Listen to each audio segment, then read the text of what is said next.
This is a SIG 550. It's designed to destroy anything standing within its 400-meter trajectory. And there are over 500,000 of them kept in Swiss homes. Guns and shooting are a strong Swiss tradition. Basic military training is mandatory for young men, and afterwards they're required to keep their weapon at home. Mark Heim is the Ticino representative for the lobby group ProTel. Basically, this was my father's military rifle, and of course he got to keep it when he was finished. I have my grandfather's rifle in the office, hanging on the wall. This was mine when I did service, which is quite an old one. It was introduced in 1957. Was used until 1990. And this is my son's. That's the current model.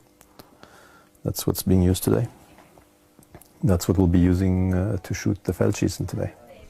The Feldschießen, or Tiro Federale in Campagna as it's known in these parts, is an annual Swiss event, and it's also the largest shooting festival in the world. Roughly 200,000 people come out to target practice all across the country. Ammunition is provided by the government. Heim goes regularly to this range, and it's often a family affair. It was organized by the government to have a very high state of readiness for the Swiss military and population. The target has always been that within 24 to 48 hours, Switzerland could mobilize a pretty large army, I mean, even by European standards.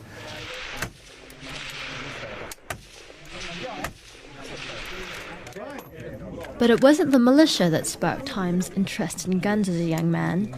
It was an unassuming trip to a Holocaust museum. I was going through all the exhibits and the soap and the lampshades made of people's skin.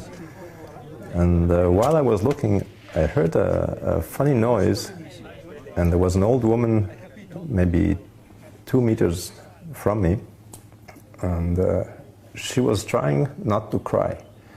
She was sort of sobbing very quietly. She was holding it back. If she had been a few meters further away, I wouldn't have heard her. And she obviously had gone through that. That's when the whole impact of it hit me.